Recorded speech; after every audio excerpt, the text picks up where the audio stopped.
Okay, so let's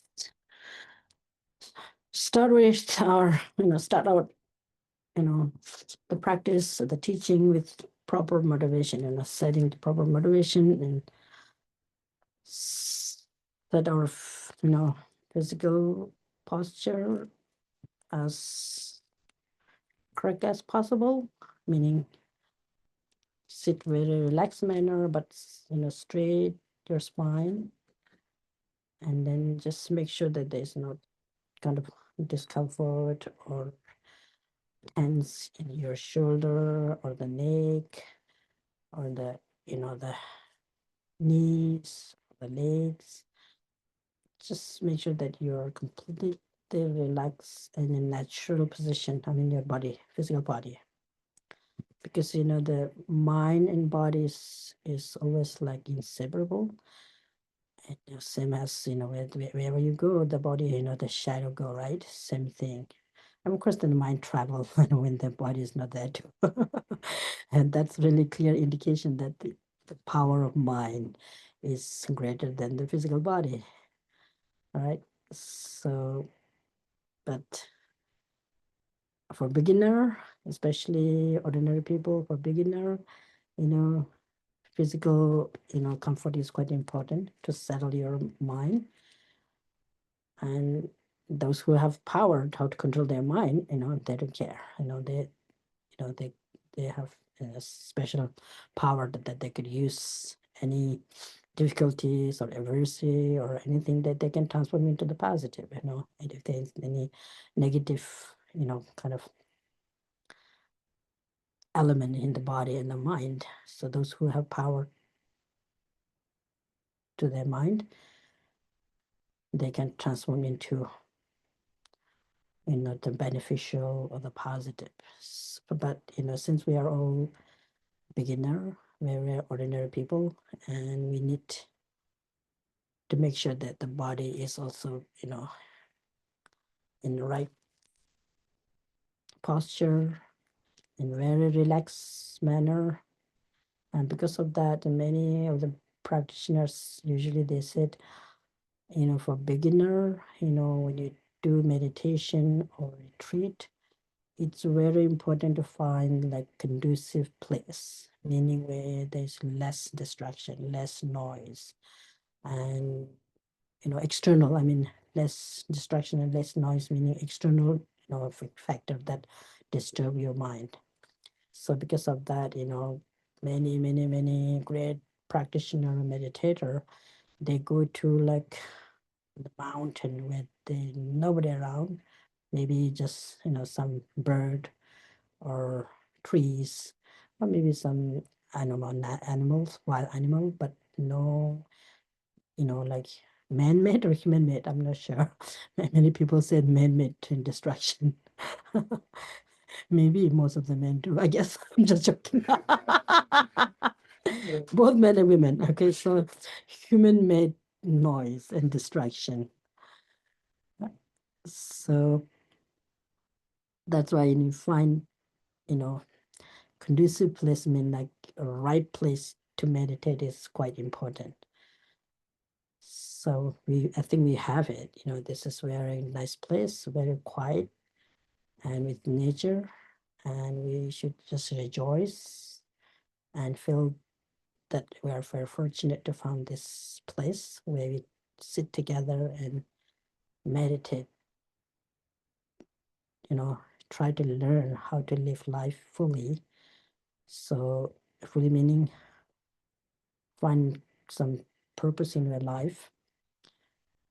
Okay, so the motivation is just to, I'm practicing or I'm meditating to benefit for myself and others for the long term as well as short term. And out of the benefit for long term, the two, two goal, long term goal and short term goal, he always has to consider the long term goal is the most important priority. Long term goal is most important than the short term thing. If you consider the short-term benefit is greater than the long-term benefit, then our mind becomes so close, very narrow, and then also mixed with selfish and short-sighted, narrow-minded. So because of that, long-term goal or long-term benefit is most important. And what is long-term goal? What is long-term benefit is to eradicate all the negativities or the affliction that cause you suffering, uneasy, disturb your mind, that include attachment, aversion, hatred, jealousy, and which eventually the root cause, the final cause, which is ignorance.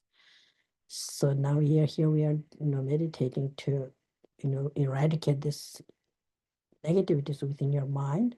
And how do you really do that? You actually to light the wisdom, shine the wisdom, sharpen your mind to learn things correctly. And for that, usually we meditate the meditation that we do, shamatha meditation and the vipassana meditation. So shamatha is the method, the shamatha meditation is the main purpose is settling your mind, making the mind more stable, unshakable, calm, but focus on the object and, removing the obstacle, which, there are many obstacles, there are main two obstacles, mind wandering or mind and excitement or dullness. Excitement meaning when we were, when our mind is like under the control of excitement or wandering, it's very difficult to concentrate what you're really doing. That's why we forget things. So if you build really clear and mindfulness, strong mindfulness, and but with clarity, that way we could actually slowly remove the two main obstacles to cultivate shamatha or cultivate the single point meditation, known as a samadhi. So for that, now we are, we shift to the mind now. It's also, when we are really scanning our body, it's also we are using our mind, right? And when you say like, make sure that your shoulder and the hips and the knees and the legs and the, neck, the just making, checking that they are in, like a relaxed manner. That's also, in a way is method to build a calm abiding or single pointing shamatha. So I think we are set with the physical posture. Now we shift to the mind, how to really use it. And the physical, most important thing, as I usually say, the straight spine is the most important thing. And then if you want to do the leg cross, like in Vajra position, that's really beautiful, good. If not, don't worry, just be where you are. And then put your hand, right hand on the left. No, sorry, the left hand on the right. Sorry, the right hand on the left, and gently touch. And then the two thumbs gently touch like this, like this. And then place at the level of your navel.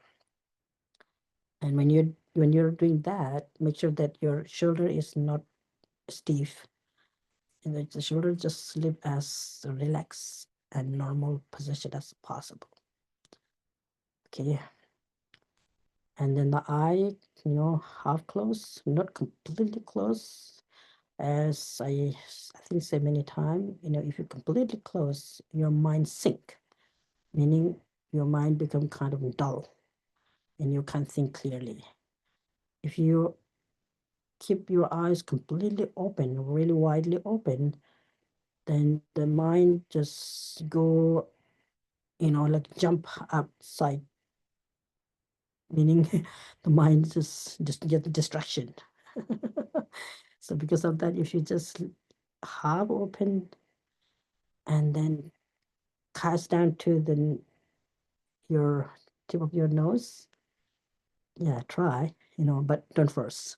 You can try, but no force. And then mouth, just natural, they usually say like a mouth and teeth, just in natural position, natural, normal position. Okay, now we will do the breathing exercise. The focal point here is the breath, our own breath. And then when you're, inhaling, inhale very deeply and slowly, and then exhale very deeply and slowly.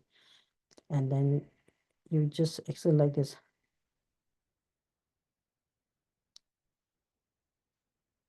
Gee, then you count, when you breathe in and then breathe out and count 1, and breathe in and breathe out and count 2, and breathe in and breathe out and count 3. Just count, whatever the time, whatever the numbers come.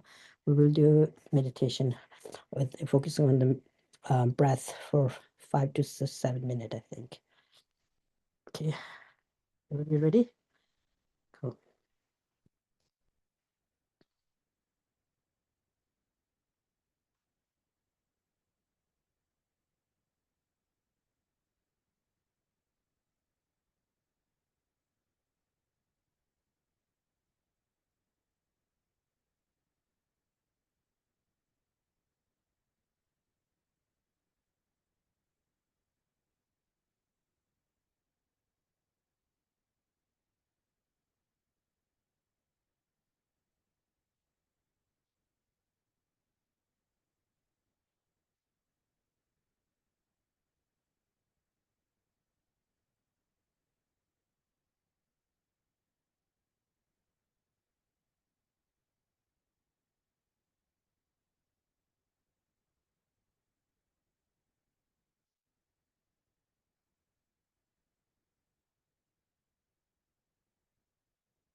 Yeah, good.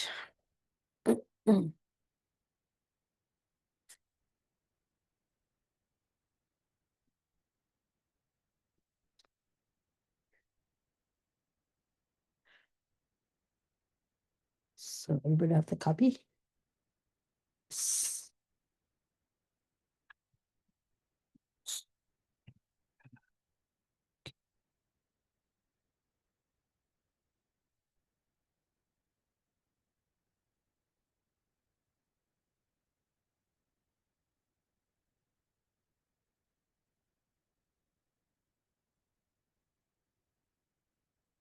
So I think last time I promised to teach you the two methods to generate bodhicitta, right? Remember? Uh, the in the outline, this, I think that the last point, right, is that the virtues at the end and then conclusion, right? And said engaging in the training of bodhicitta. Engaging in training in the bodhicitta, verse number 25 to 37. This is what it is. I think we read, but one by one kind of explanation, we didn't do much. But let's see. It. Okay. I think we read through verse number what? Let me see. Anybody remember? I think we finished 328. Yeah, we went to the 28, right? Okay, I think it's okay. It the okay. Engaging into the training of the bodhicitta. Sorry, engaging into the training of the bodhicitta and cultivating bodhicitta. These two are different. Okay, like generating bodhicitta and engaging into the bodhicitta, like engaging into the training of the bodhicitta. These are two differences are there. So when you say, generating bodhicitta and how to generate bodhicitta, there are two main methods how to generate bodhicitta. And once you generate bodhicitta, then what do? You engage into the practice. I get it? So generating bodhicitta is a primary mind that wish to attain fully awakened or the Buddha for the benefit of all sentient beings. That's the definition of bodhicitta. Definition means the meaning of the bodhicitta. So definition and meaning, they are slightly different, but if it is definition, then it's necessarily be bodhicitta, sorry, meaning. If it is meaning, it's not necessarily the definition. This is the philosophical difference we can make sometimes. We make, the differentiation that is, that. But what we need to get in our mind is what is bodhicitta?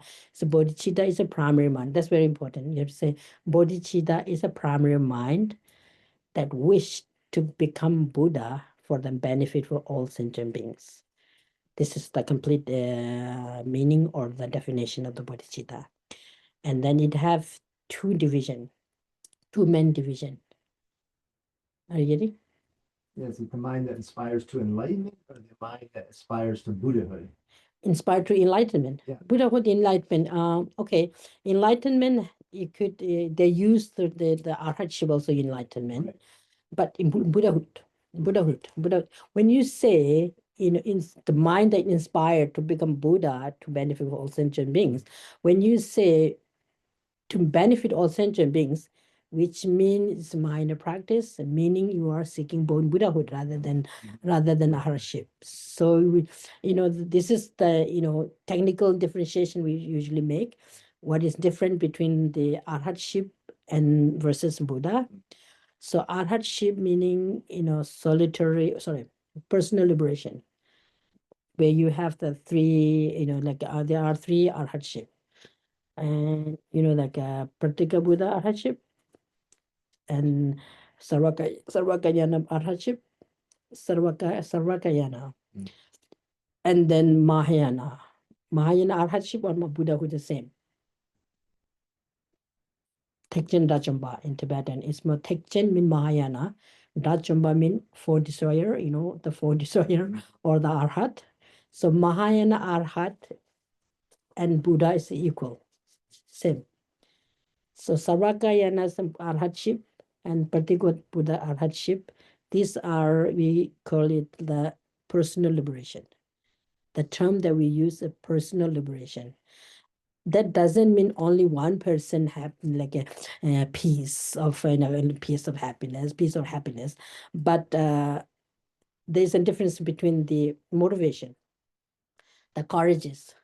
Bodhisattvas were bold, meaning very courageous people, or courageous being, courageous being, taking great initiative to benefit so many beings, like countless, meaning all being, none leaving us, no one leave aside. Are you getting it? But then those who are seeking personal liberation, they also practice the four immeasurable practice. There are 37, 37 enlightenment path that practice. They do, and then also I think I mentioned the five path, like a path of accumulation, path of preparation, path of normal learning, and path of meditation.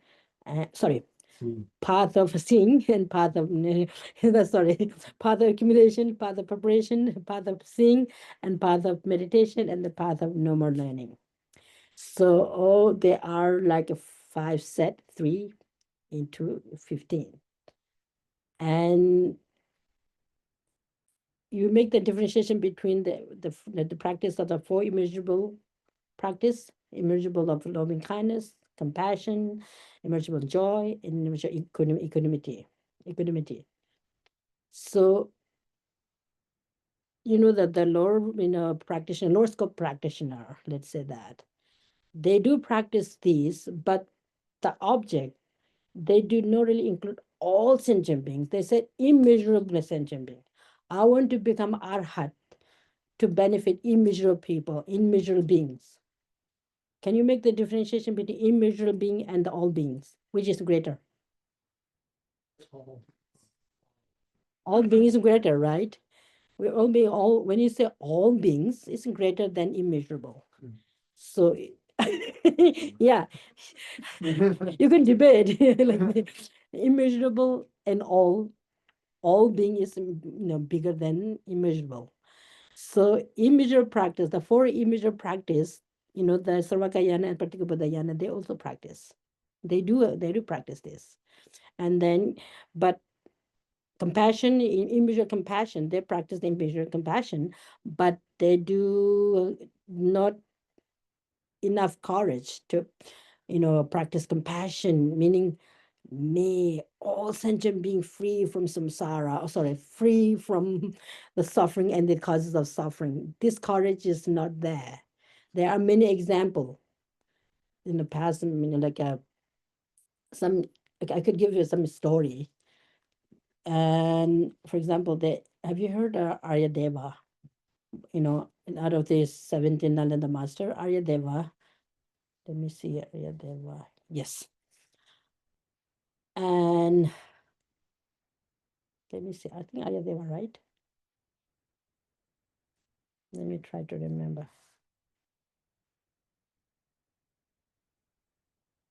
I think I'll give the other one. Acharya Dignaka, the one who is a commentator of the Pramana, like Pramana Samuchaya or the Pramana Vartika. When in the monastic, educational, university in the Tibetan tradition or the Indian tradition, we have 5 major texts that you need to study. Okay, 5 major philosophical texts we study. But in the 37 practices, all actually encompasses, it all is actually condensed. And out of the 5, one is called Pramana Vartika. 5 major Buddhist philosophical texts are, one is Pramana Vartika, or the Buddhist logic and reason, which have 4 chapters. And then the second one is called Abhisamaya Alankara, or Ornament to the Path of Enlightenment, Abhisamaya Alankara, and which is the commentary of the Perfection of Wisdom Sutra. And then the third one is Madhyamika Avatar. Madhyamika Avatar meaning the middle way. Middle way. And then the fourth one is Abhidhamma Kosh. It teaches a lot about the Buddhist world system. And also talk a lot about, there's like eight, 9 chapters, and each chapter has different content in each. Abhidharma Kosh, Abhidharma. And then the fifth one is a Vinaya Sutra, which means more like Vinaya, Vinaya, Vinaya, which is it's monastic code, discipline, ethical discipline, teach about ethical discipline. And the first one, which is Pramana Vartika, where you have the root text written by Acharya Dignaka. It's a commentary of the Buddha's, the teaching of the Buddha. It says it's a commentary of all the Buddha's teaching, including the Sutra and Tantra. And Which one was that? Pramana Vartika. Pramana Vartika.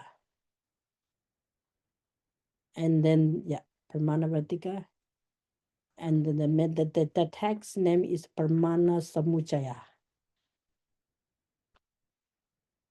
The one that is written by Acharya Dignaka, 6th century master, Nalanda master. And there is he was going to he was preparing to write the commentary of the Buddha's teaching. He was staying he's in the in the ancient India. Those meditators actually they meditate under a tree in jungle, in the forest, where you just can hear some bird and some animal, nobody else. So in jungle, sometimes under tree, sometimes they have small kind of cave, not really like a house, but cave, and it has some kind of roof that protects them from rain or sun, burning sun. And he was meditating in the cave, and then just kind of thought that came to his mind that he's going to write the commentary of the Buddha's teaching based on like the right logic and reason, how to really establish like the Four Noble Truths exist, Tanya Nirvana is exists, like a Buddhahood exists, the path that lead to Buddhahood is also possible, and then the antidote is also there. This is what came his mind. And then he wrote like the salutation verse for the text. It's just one verse. And I think we read sometime, what was that? We have here. I'll look for that. This is very precious thing. You don't have, I think. This is not really from the 37 practice of the Bodhisattvas. It's let's see. Okay, here. The verse that he wrote, he wrote in Sanskrit those time. He's actually 6th century master. Good to know the name of him is Dignaka, Acharya Dignaka. D-I-G D-I-G-N-A, I think. Dignak. D-I-G-N-A-G or N-A-G. N-A-G. Acharya Dignaka. And he wrote this verse, which is the salutation. Before writing the whole body, the whole text, the customer or maybe it's kind of traditional that you write salutation to like a holy being, Buddha or Bodhisattvas, or like Aya Manjushri or Aya Maitreya or Avalokiteshvara, that include their own teacher. Okay, so why you're doing that? I think we studied the in the Methodism practice of the Bodhisattva, where he did his salutation to his teacher, right, and including the Buddha, in order to complete the writing, to remove, if you pay homage to the higher being or the teachers, and they will help you, and it will help you to remove the obstacle on the way. So, and also another way is you are actually creating good merit. So if you have the enough merit, then we will be able to continue to enjoy the teaching and the practice. Otherwise, so many obstacle, uneasy thing, distraction could occur again and again. But then here we say turn, take the adversary into the opportunity. When you are facing this kind of difficulties and obstacle occur, we also you know make sure that we can use that as for an opportunity to practice patience and practice learn the reality, how do you really deal with it. In the Bodhisattvas in a Theism practice way, they actually explain about how do you really do the right transform this to into this. Okay, what he did was he wrote the verse. In ancient time, they write on slate, in a stone slate, or sometime on leaves, trees leaves, or trees, like a, what do you call this? Yeah, peeling. Yeah, yeah, leaves or slate. And he was writing on slate. And then the verse is that the one who has transformed into reliable guide, motivated by altruism to benefit sentient beings, the teacher, Sugata, and protector, to you I make prostration. This is the English translation. Did you get it? The one who has transformed into reliable guide, motivated by altruism, to benefit sentient beings, the teacher, Sugata, and protector, to you I make prostration. This is the verse he wrote on the slate. Of course, when you write in Sanskrit and Tibetan, it's very poetry, it's beautiful. Of course, in English is beautiful too, but it's not same as Tibetan verse or the Sanskrit verse, I guess. But it's quite beautiful, right? The one who transformed into reliable God. From very ordinary person, by training, by meditating, they transform into complete reliable God. Who is that person? It's Buddha. And what transformation took place? They transformed their mind. So by removing the mental dirt, and that's also completely pure. That's what it means. The one who transformed into reliable God, motivated by altruism to benefit sentient being. The motivation is to benefit sentient being. It's actually talk about bodhicitta, and it's also teach about how to really get into enlightenment. This is the verse. The teacher, Sugata, teacher here doesn't mean like a person teacher. It's actually the wisdom of emptiness. Wisdom realizes the emptiness. So if someone realizes emptiness, then we will be able to remove ignorance. And Sugata is gone beyond, gone bliss to bliss. If you remove with like ignorance, then we will be able to enjoy the happiness and the bliss. Suk in Hindi. Sugata meaning it's in Tibetan is called deshik. It's really, really beautiful. And then the protector. So you have the protector. We would talk about the object of refuge. Remember that? When we are, setting our motivation, we actually, visualize the protector, meaning object of refuge, and then the bodhicitta fields. And while we are, like visualizing object of refuge, the external refuge and inner refuge. Remember that? External refuge, inner refuge. Remember that? Oh, sorry. Don't worry. I think we have external, yes, yes. Don't worry. External refuge and inner refuge. So the sorry, object of refuge. Where we go refuge, where we go, from where you are seeking some help. Very simple word. It's a very simple word. We need help from somebody. It's not really just a minor help, meaning I need help from someone to remove my affliction, to remove my worst enemy, the devil. We call it like the two demon. Have you heard that? Two demon, meaning two devil that exists within yourself, with the exist ourself. What are they? No, there are two devil. 1 minute, I'll say that. I'll tell you. There are two devil within ourselves, no external. There are two devil within ourselves. What are they? Self-grasping ignorance and self-centered attitude or self-cherishing mind, egoistic mind, self-cherishing mind, and self-grasping ignorance. These two are the root cause. These two twist everything. These two make everything fall into the, it just shatter. But anyway, uh, protector, I was really saying that protector meaning those who show us how to really, walk to enlightenment. They are the external refuge. Here, Buddha, or the teacher who teach us the right path. Okay, the spiritual mentor or the teacher, we call it spiritual mentor or the teacher who show us how to really walk there. It's like like a doctor and who diagnoses the illness, right? So the teacher who know what kind of medicine that person need, the people who is sick need.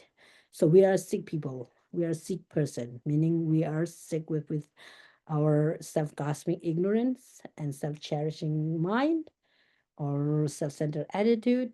And then because of that, we have so many jealousies, really high, intense, and aggressiveness, attachment, and these are all come, right? So it's not easy to recognize as these things, but I think we have to just, repeatedly, reminding ourselves again and again. So this is not, helpful. So the one who showed the path is, the external protector, but the inner protector is the practice that we do.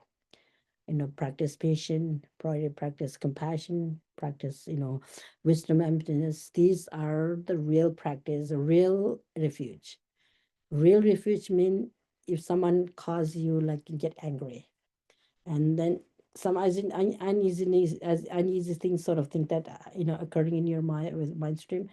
The minute this kind of thing is like a triggering in your mind, we have to just remember, no, I'm not going to get angry with that.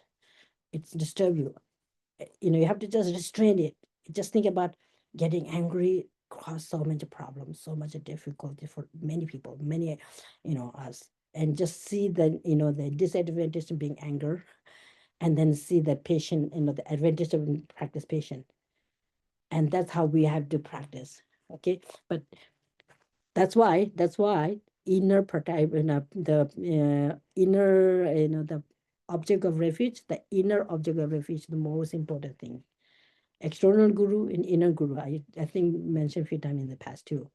But anyway, why I'm saying this is Pramana Samachaya. I was telling the story, I think, with the related. Laman Dignaka, who wrote this verse and those time in Sanskrit, and he wrote on the slate and live on his the small cave outside on the, and there's kind of an entrance on top of there, and he went for alms down in the past in ancient India. The monks, when they they live in the, like in the forest, and then they go for food in the town in the morning with alms balls. No, oh, we don't have, sorry.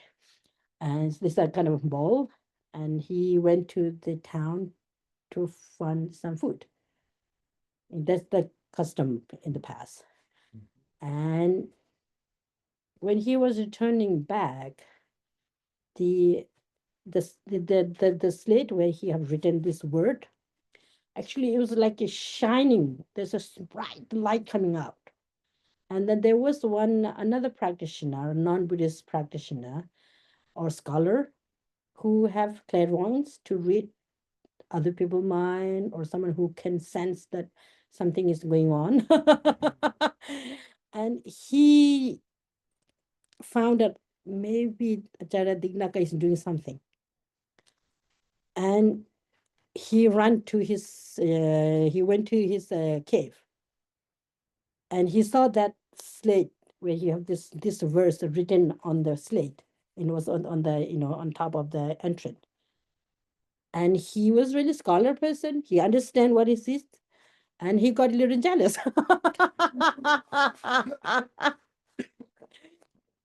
And what he did, he took the slate down and erased it. He erased it and then leave over there. And when Chada Dignaka returned, it was gone. Interesting. And okay, well, he didn't have any ill feeling or anything. And then the next day he wrote again. He wrote again and put on the same spot where he put in the day before. He went to Almstown again to find food again. And when he was returning back, the same person did again. He again erased it. And then the third time, he wrote again and put over there. And at the end, he wrote a note. He wrote note. If you're erasing my writing, just make fun of me. Please don't do it because this is something very meaningful. And if you disagree what I have wrote it, and if you want to discuss with me, please show yourself in person and we can discuss about it. So he wrote a note under that and then put at the same spot. And then the next day when he was returning, he was there actually in person. So he's ready to debate. It's really a good story. It's a real story. And then so they disagree with the meaning of this. The one who transform into reliability, like transforming meanings the mind can transform. There's a cause and effect relationships are there. The fruit or the enlightenment and the compassion, the seed of compassion that it could nurture and it can become like a expand compassion or great compassion. They say, cause and effect relations is always there. But there's some people, like a scholar, they do not really believe that. They think that, like self or the soul, it's something that, like eternal, you cannot change. The kind of philosophy there. And he was not agreeing what he was written on there. And they were debate. And somehow the person who's erasing, he somehow lost. He can't really hold his position, as he was kind of expecting. Because Ajay Degnaka's logic and reason he's so sharp. He can't really, he was not able to answer exactly what he's asking and the question answer. And then he have some power to make a kind of miracle power, meaning what he did was, it's really interesting. He can make some sort of kind of fire, like, that could burn his ropes or something. He plays some magical power, let's say. Magical powers are not always good, always beneficial. There are some kind of, you could use it as for the good as well, but it's not always in a good thing. What he did was he's arrogant because he was famous scholar, quite a famous scholar, and he may have a lot of follower. And then if his followers heard that he lost the debate with him, maybe they may feel like wow, our teacher is so famous, and what happened, whatever, this kind of things are there. And then what he did was he make this kind of fire out of his mouth and throw to the Ajahn Dignaka's ropes, and just he burned his whole, the ropes. And then Ajahn Dinaka, of course, who have taken the Bodhisattva vows, who have generated bodhicitta already.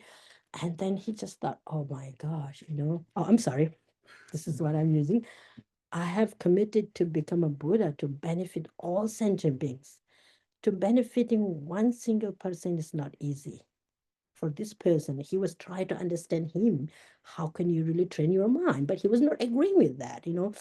Atma is exists, or the soul is exists. Self is something the unitary, a single, it like a permanent. You can't really make changes. You can't really change it. Like this is the philosophy position they have. And then when they like use the logic that no, mind can train. It's impermanent. It's not permanent. It's not unitary. It's like it is. It has like a, what do you call it? Parts, and like it continue to continuum of the past and present, right? You can change it. You can really train. These logics are there. This is really important thing. And then he thought, oh my gosh, I have committed to become a fully awakened person, to be Buddha, to benefit all sentient beings. When you really go in actual, real life, try to benefit, it's really hard to benefit one single person. And what he did was, probably, he had this in the slate that we have written on his hand. He threw this slate out in sky, and he thought, once this slate, fall down on the ground, and he thought that he's going to give up his bodhicitta, and he's going to practice, plus personal liberation. This is what he thought. That's why, courage is the mind. When you do think this is, there's a lot of obstacle that.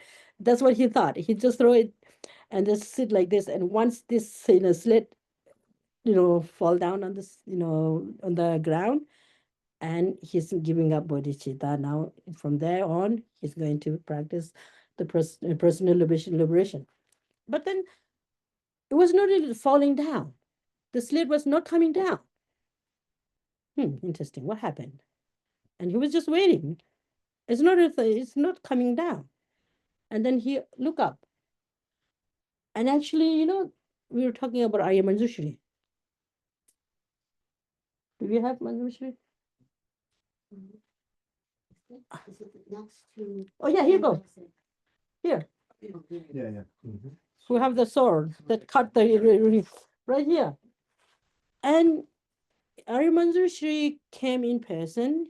He was he showed, and he was holding this slate, and he told him, oh my child, don't lose your courage. Please write this text. He actually committed, I'm not going to write the text, and I'm giving up my bodhicitta, because it's really hard. Yeah. Yeah. And then Arya Manjushri, the Buddha of wisdom, right? He came and he said, oh my child, don't lose your courage. Please write this text. This is going to be like the eyes of the future generation. You should write it. And then he did again. This is so interesting, no? And then this is the Pramana Samuchaya's like a salutation verse. And it has, is that not that long? I think 5, 6 chapters. But this, then he wrote it, and he really wrote it. And nowadays, if their work is not here, probably difficult to prove that, compassion is, like possible, or, enlightenment is possible. For noble truth, how you really, the understanding, the practice is possible or not. It's always proven by logic reason, in like a correct reason and the false reason. What is false reason and what is a correct reason? This is the text really important. That's why we call these texts Pramana Samuchaya and Pramana Vatika. Two. The Pramana Vatika was written by Acharya Dharmakirti. Pramana Samuchaya is written by Acharya Dignaka. Pramana Samuchaya and Pramana Vatika. So we call it the logic, Buddhist logic. Interesting. This is the story. It's a nice story, It's a real story. It's actually historically, in like documented. And also he's another scholar, Pramana, sorry, Acharya Dharmakirti, who have written an extensive commentary of the Pramana Samuchaya, which has 4 chapters. And he was also so brilliant logician, and the mind it like expand. He wrote this fourth chapter of the Pramana Vartika chapter. And then in ancient Nalanda, when the scholar write the thesis or the dissertation, nowadays you call this what we call it, I know PhD, where you have to write the thesis, and then you have the what was that? You have the supervisor who really review or suggestion whatever. Then the committee, whether it accept or not, you have to check this the expert check, right? Similar, those time when they write, the scholar, the practitioner write the pieces, and then they give to expert people to review, read again, and then many of the distinguished professor or really special master when they prove, and then you can publish. Otherwise, not. You can't publish anything that you write.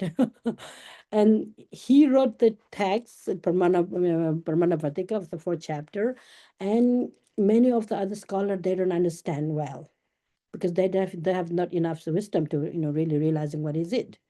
And then because of that, many people, they were jealous of him. And then they jealous. What did they do?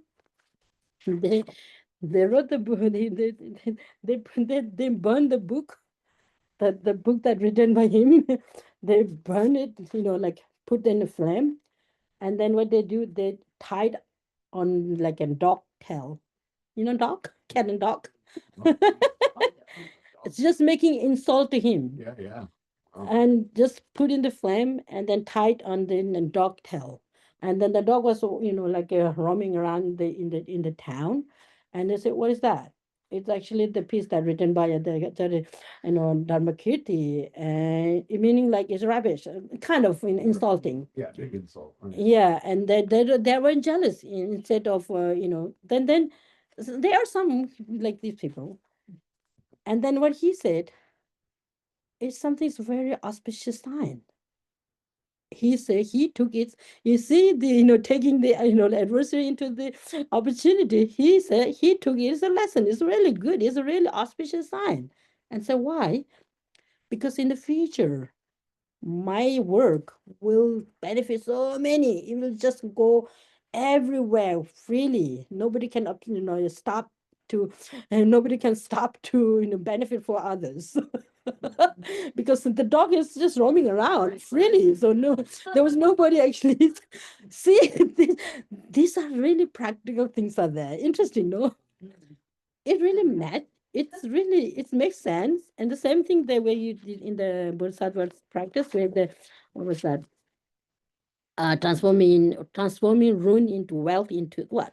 Transforming ruin and wealth into the path. You know, if something goes wrong, transform them into the path. And then what was that? Transforming the hate and the desire into the path. These are the verse number, the outline where you say the verse number 18. Can you see verse number 18?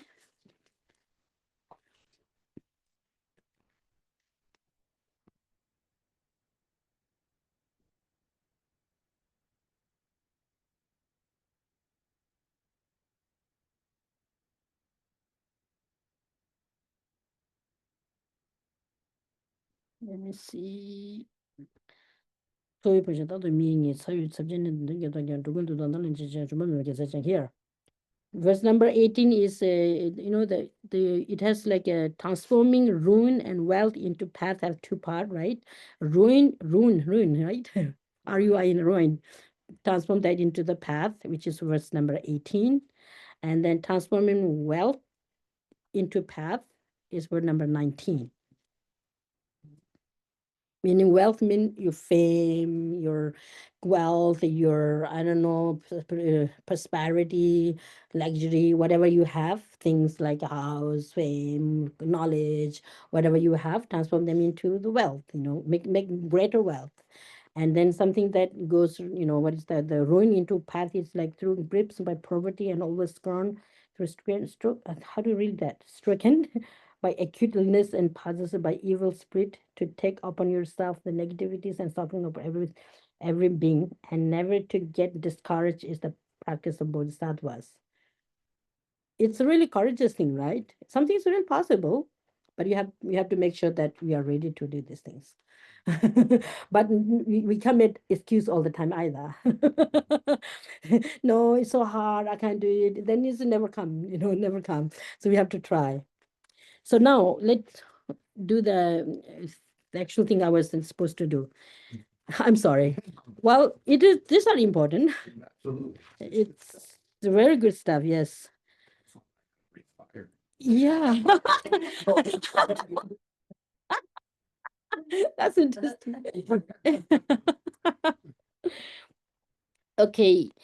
Uh, Bodhicitta, where I think bodhicitta have the aspirational bodhicitta and engaging bodhicitta. But whichever it is, aspiration bodhicitta and engaging bodhicitta. Just get this, the term aspirational bodhicitta and engaging bodhicitta. Aspirational bodhicitta, we can generate aspirational bodhicitta, but whether we are really able to generating bodhicitta at this point or not, probably not. But we are mimicking. We try to mimic it. Those past, bodhicitta, how did they generate? And we can try to mimic them and then make it, fake it and make it, right? That's quite good. It worked. It works, slowly work.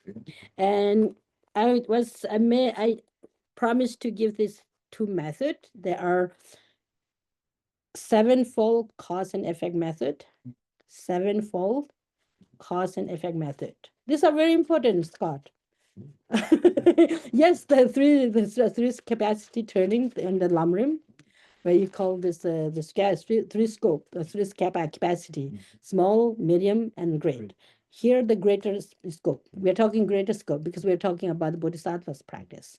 So the first two, the small scope and then the middle scope, small scope practitioner strive to try to practice the causes that make you reborn into higher realm, higher beings, like human, gods and goddesses, gods and asura, right? And then the small, like sort of middle scope practitioner, or the middle capacity, practitioner, they practice the path that lead you to nirvana or arhatship. And then the greater capacity person or the greater scope practitioner practice to achieve full enlightenment to benefit all beings. So the Bodhisattva practice is the middle, the greatest scope practice. So when you say that, I think that in the introduction, the seven verses, the preparation more or less teach about the small capacity and then the middle capacity practice. And then after that, it's actually greater capacity practice. This is how is it. Okay, now I need to give you the sevenfold cause and effect list. It's good to have this as a list and then remember one by one, and then you can make sure that I can do in my daily life some pieces. If you're not able to do the whole thing, but one or two at least. Two methods, cultivation bodhicitta. First one is sevenfold cause and effect method. You got it? Yeah, I have some of it written down from last time. Oh, Ari, you got it. I thought you. We did equalizing and exchanging self with others. Oh, you haven't done that, right? Oh, you have you got all the list? I've got my papers here. Oh, okay. Listen, Okay, that's right. Yeah. I think I'll just give the list once again. Okay, the sevenfold cause and effect method. Number one, remembering all beings as one's mother. It's okay, just live as a mother. Some teachers suggest that if you're having some issue with your mother, you can think of your mother, father, or your brother, or your sister. But the person who is really close to you, of course, as ordinary people, there's some attachment mix, but at least we can train. That's why you say like fake it, make it, right? So remembering all beings as one's mother, I mean, just remember that all beings are same as the most kind person to you. You just think that everyone's the same as my mother or my parent who care you so lovingly. So remember, they all are same. But of course, then how or why, this kind of question you can ask, but there's you can then get the answer later. And then number two is remembering their kindness. Remembering their kindness. And then you got it? And number three is repaying their kindness. Just remember it's not enough. They're repaying their kindness by respecting, by helping, whatever. Okay. And then number four, seeing beings in the light of great affection. Once you have the first three, mental state, and then there's a way that you can see everybody is a source of benefit rather than harm or hate. Everyone, all beings are like source of benefit. They are benefiting me. They are so much connected with me. That's why the number four is seeing being in the light of great affection. You have the great affection for every beings. Once you see that everyone is most kind person and they are so kind, and I need to make I repay their kindness. And then when you say I need to pick the kindness, then the affections kind of naturally grow, right? And then number five is great compassion. Number five is great compassion. And then number six, altruism.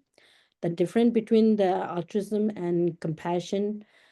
Compassion is a wish all beings free from suffering.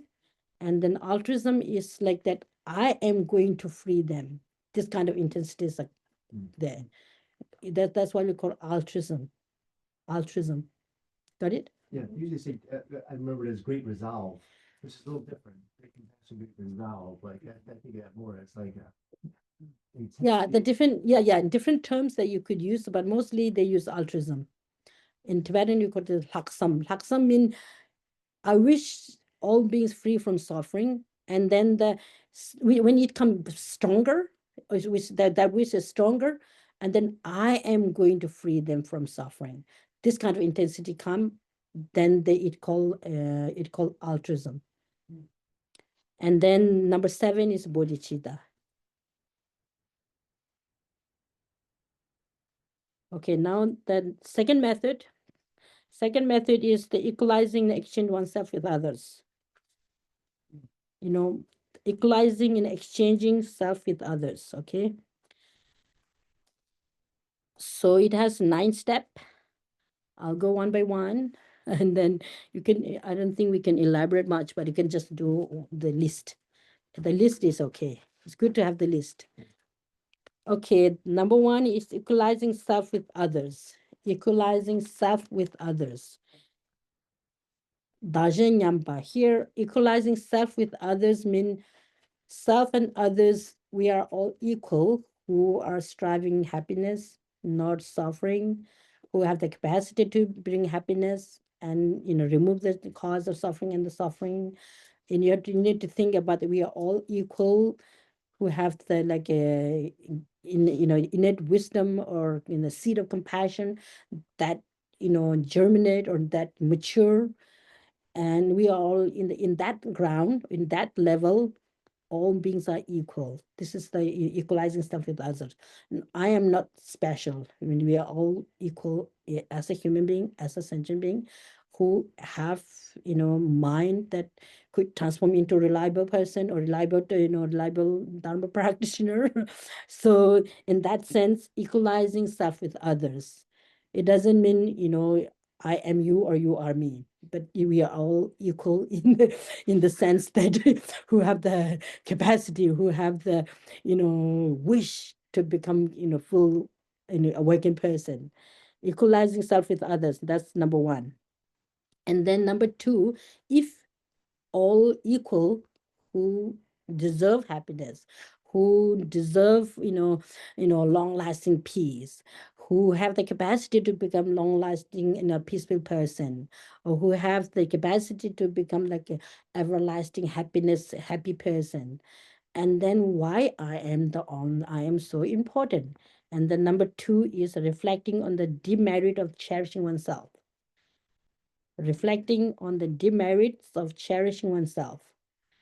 If all equal, then why why you are cherishing the self-grasp, self-cherishing mind.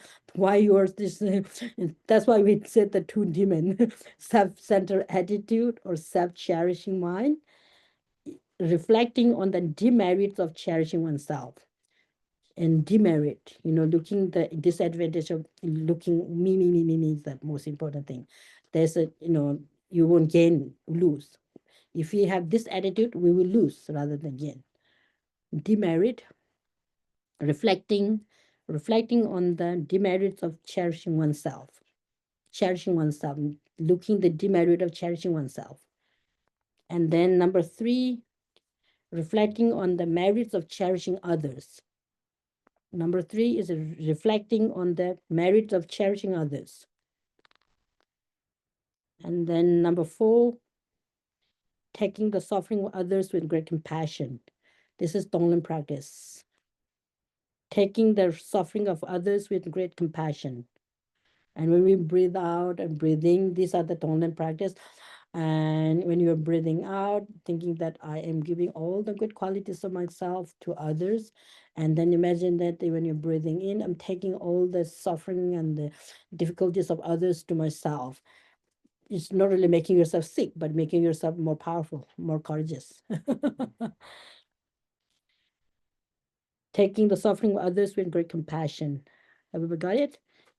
Taking the suffering of others with great compassion. That's number four. And then number five, giving your happiness to others with wishing them love. Giving your happiness, giving your happiness to others with wishing them love. And then number six is the actual exchange of self with others. Here, that what why we need to exchange is self-cherishing mind and other cherishing mind. Instead of self-cherishing mind, place other cherishing mind within yourself. That's what it meant. Actual exchange. Actual exchange. You get it, Kano? You got it? Okay, thank you. Actual exchange. That's what you mean. Actual exchange of self with others, meaning, self-cherishing mind, switch self-cherishing mind, instead of self-cherishing mind, other cherishing mind. Place other cherishing mind on the self sorry. Put other cherishing mind in the place of self-cherishing mind. That's the actual, like a real exchange mean. That's number six. And then number seven is special recollection of kindness of others. Special recollection of kindness of others. Here we have to think about the kindness of your enemy, so-called enemy. But there's no enemy probably, but so-called, the very difficult people. Sometimes there's so many people, some people are really difficult to deal with, right? And then we have to think about they are so kind to us, meaning give us a pride, like an opportunity to practice and make you more assertive, make you more, like, what was called it, stronger in your practice. That's what it really mean. What was that? Special recollection of the kindness of others. Others, all including all the others, but specifically the difficult people.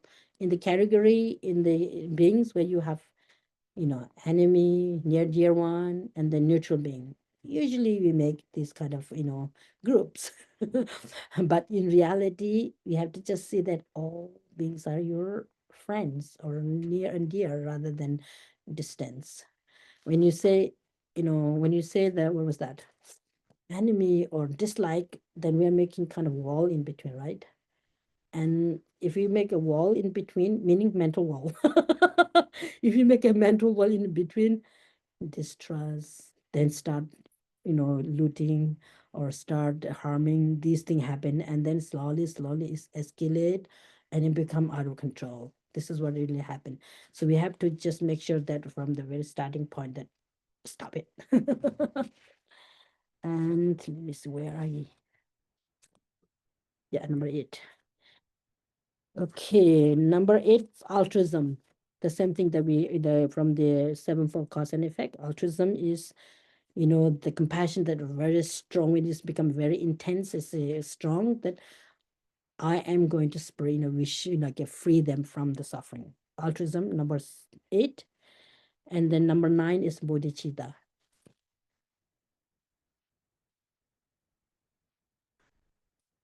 Number 9 is the bodhicitta. I think we got the list right. Yes. So that list is not in the Lam Rim. What are you reading from? This is the core. This is the essence of Lamrim, all the Buddha's teaching. What? This is the all the Buddha's teaching. What is that? These are in Lamrim. No, they're not. What do you You mean? said that to Neil last week. I went back to volume 2 and looked Oh, up. maybe it's not really list one by one. Maybe. All the intent is It's, there. yeah, it must have some description with it, right? In Lamrim, it doesn't come one by one. Right. It's like one here, one there, one here, one there, like this. Correct. I know, but this is like put in the summary. And this is book's actually very good book. It's called The Blaze of Non-Dual Bodhicitta. The Blaze of Non-Dual Bodhicitta is a study and meditation manual and dedicated for the long life and swift fulfillment of the wish of His Holiness the Dalai Lama, which is published by the Tibet House in New Delhi. So it's more of a learning text. Like Yeah, it's more like learning text. So it is actually Tibet House in New Delhi. They organize, they like a coordinate with other different center, different institute. They host what do you call it, like a steady retreat on the bodhicitta and wisdom of emptiness, about like a 10 days, a week, or sometimes 15 days, and we use this all the time, and which has the Lamrim and many texts in comply and make it like someone who can just carry with you one book, and it has everything. The one with everything. That's good for That's a good one. I'm serious. Where that text, like it's like you talk about the sevenfold cause and effect. Yeah. They don't say the 9-point equalizing exchanging self for others. So is that just the 9 points, just so you have a context of the steps? Or it's like, I've never heard that 9. Yeah. So that what I've seen different. Yeah. I remember. Yeah. Yes, that's true. But this is what this is really a helpful way to do too. But in some other, there are different versions out there. I actually noticed there are some texts that have listed like a 5, something like that, for when you are actually practicing the equalizing is then exchange yourself with others. There are 5 points. There's some texts have 4 points, but this is good too.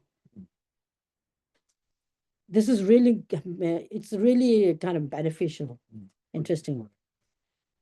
Because when you read Lamrim, yes, sometimes, you can make kind of summary sort of thing, but when you're reading and studying like a very one by one, it has a commentaries, explain what does it really mean, and then you just sometimes we lost the point. But here you just put in a point, one by point by point. So this is what it is, yeah.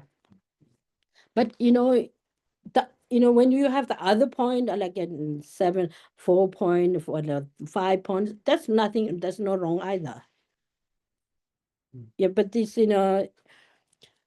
when you study in the Abhisamaya Alankara, or the Perfection of Wisdom, where in I think the year 3 study about the bodhicitta. And the bodhicitta is actually the year 3, and out of the whole program, I think year 7 or 8, we study the bodhicitta. And then we have to get some, what do you call it, like a textual sources that where the Buddha mentioned about bodhicitta, and which text, which sutra.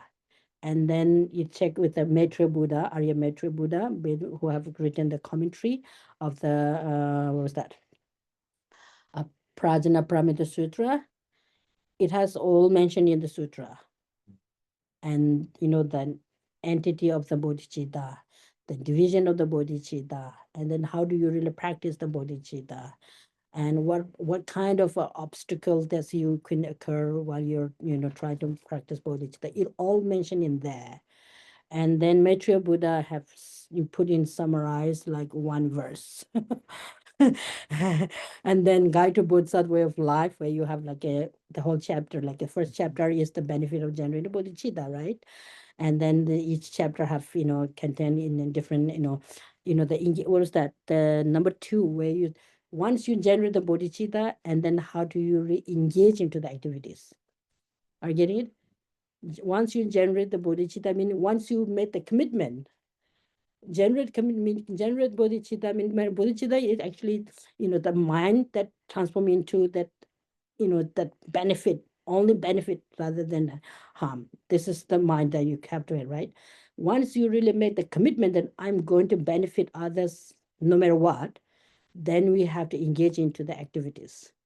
And then what kind of activities we have to do? Engaging the activities to it, the generosity, ethical discipline, patience. These are all the, bodhisattvas, activities. What they said that the verse number, 35 to 30, sorry, 25 to 37 is about how to engage into the activities of the bodhisattva practice. It's all about how to engage into the activities of the bodhisattva practice. Verse number 25 to 27, 37. And, when you read one by one, yes, then some are quite difficult to engage into, but that doesn't mean impossible. There's always room. You can, maybe today I won't be able to do, but I will do tomorrow. But we can't really make excuse all the time. If you just keep excusing, keep postponing, please keep postponing, then you won't come at all. Okay, what time? I think we have only 7 minutes left. And we'll read one verse. Last time we read verse number 38, right? No, sorry, 28. So 20, the verse number 20, let me see. Verse number 25 is the perfection of generosity. Verse number 26, the perfection of ethical discipline. Verse number 27 is the perfection of patience.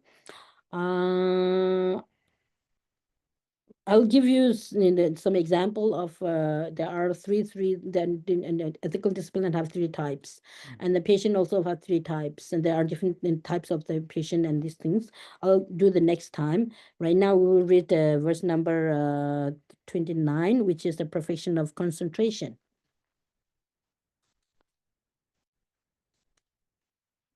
Oops, okay, perfection. I'm reading from here. That's okay. Verse number 29 is actually about, how to really generate the single meditative concentration. We're doing the meditation, shamatha meditation. This is what it is, okay? So this explains more like in detail how to really do it. Vipassana, perfectly endowed with shamatha, completely conquer all afflictions. Knowing this and to cultivate meditative concentration that transcend the 4 formless states is the practice of bodhisattvas. So this is about, and I think it's slightly different. Four formulas. What was that? The 4 formulas. 4 formulas. Yeah. I think we talk about the 3 rams, remember? And the formless rams, it has 4 formless rams. Like space like space like consciousness. the word in English, do you know? You don't know. Okay. There are 4 levels of the formless rams. It has a 4 state. Media is a mental state. It's called space-like concentration. No, space-like.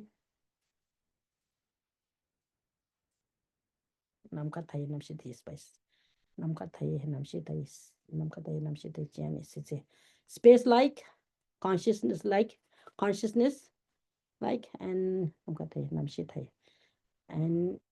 nothingness. This is interesting translation you have, but I need an explanation.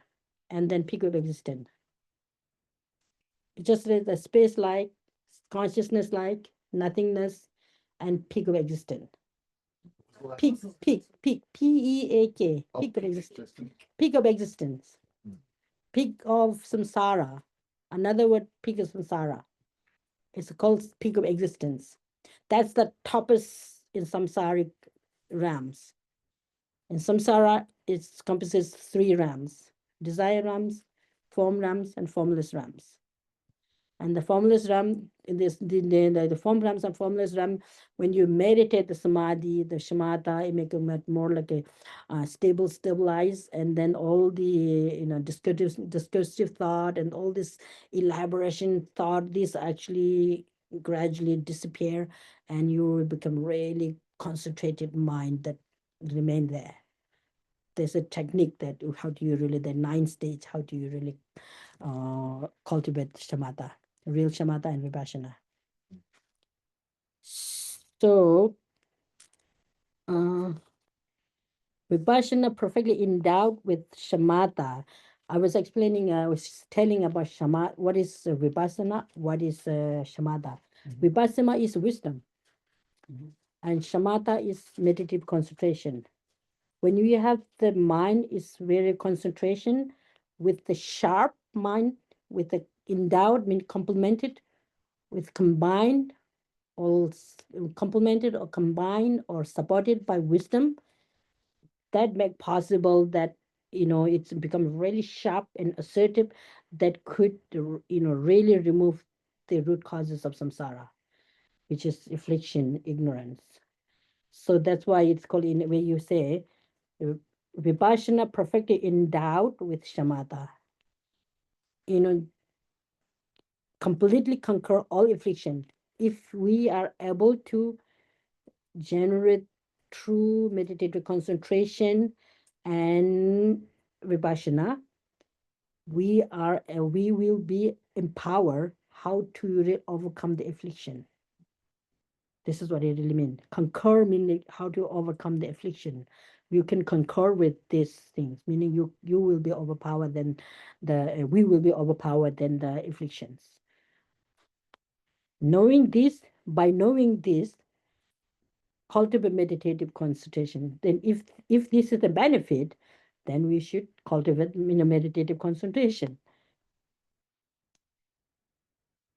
Knowing this, and to cultivate meditative concentration that transcend mean that transcend you from samsara, transcends the four formless state, is the practice of bodhisattva. So bodhisattvas, you want to transcend from the suffering and the causes of suffering, not only oneself but the others, right?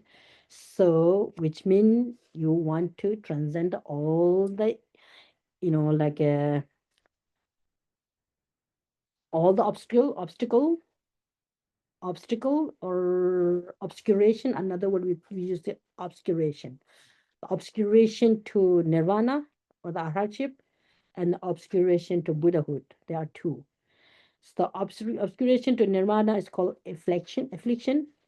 Are you getting it?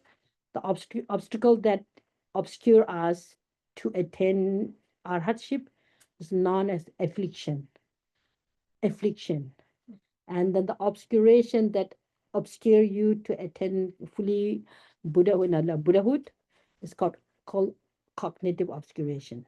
Cognitive obscuration is subtler. Affliction is grosser, and then cognitive obscuration is a subtler. Gross and subtler. We are very good at the gross one. I think so.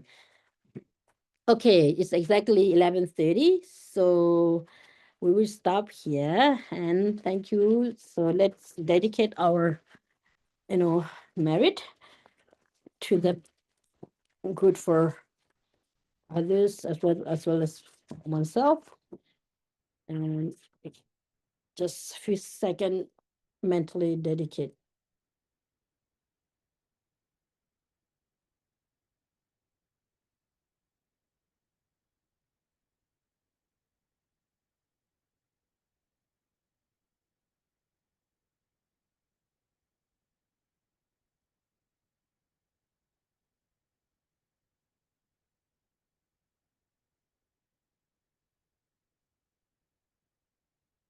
Okay, so I'm going to just read two verses that dedicate the merit that we gather together so that our collective effort, our collective virtuous, action that created lasts longer and multiply.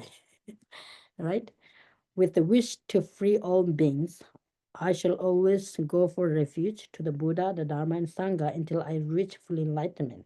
Due to the merits of these virtuous actions, may I quickly attain the state of a Guru Buddha and lead all beings without exception into that enlightened state. Thank you. Thank you so much. Thank you. Nice. Okay, bye-bye. Would you like some tea?